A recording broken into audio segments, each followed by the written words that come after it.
Nikhil Maliyakkal 'big boss' season 8 తర్వాత 'చిన్ని' సీరియల్‌లో ఒక గెస్ట్ రోల్‌తో పాటు 'అమ్ములు' అనే ఒక కవర్ సాంగ్ కూడా చేశారు. అయితే రీసెంట్‌గా నిఖిల్ ఒక ఇంటర్వ్యూ ఇచ్చారు. ఆ ఇంటర్వ్యూలో మీ ఇద్దరిలో ఫస్ట్ ఎవరు బ్రేకప్ చెప్పారు అని అడిగితే దానికి సమాధానంగా నేనైతే అసలు బ్రేకప్ చెప్పాలని అనుకోలేదు. కానీ ఎదుటివారు మనతో ఉండాలి అనుకోనప్పుడు మనం ఫోర్స్ చేయడం కరెక్ట్ కాదు కదా! అందుకే నా మనసు మార్చుకొని మ్యూచువల్‌గానే బ్రేకప్ చేసుకున్నాం. నేనైతే చాలా ఎమోషనల్ పర్సన్‌ని. అలాగే పేషెన్స్ కూడా చాలా ఎక్కువే. అలాంటిది నాకు బ్రేకప్ అయిందంటే నేను ఇప్పటికీ నమ్మలేకపోతున్నాను అంటూ చెప్పుకొచ్చారు నిఖిల్. అలాగే బ్రేకప్‌ని ఎలా హ్యాండిల్ చేశారు అని అడగగా, అప్పుడు నిఖిల్ బ్రేకప్ తర్వాత డిప్రెషన్‌లోకి వెళ్ళిపోయాను.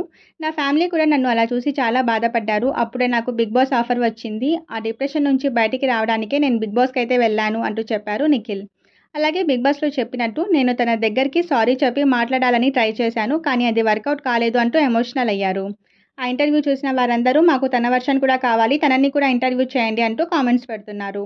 మరిన్ని ఇంట్రెస్టింగ్ అండ్ లేటెస్ట్ అప్డేట్స్ కోసం మన ఛానల్‌ని లైక్ చేసి సబ్స్క్రైబ్ చేసుకోండి.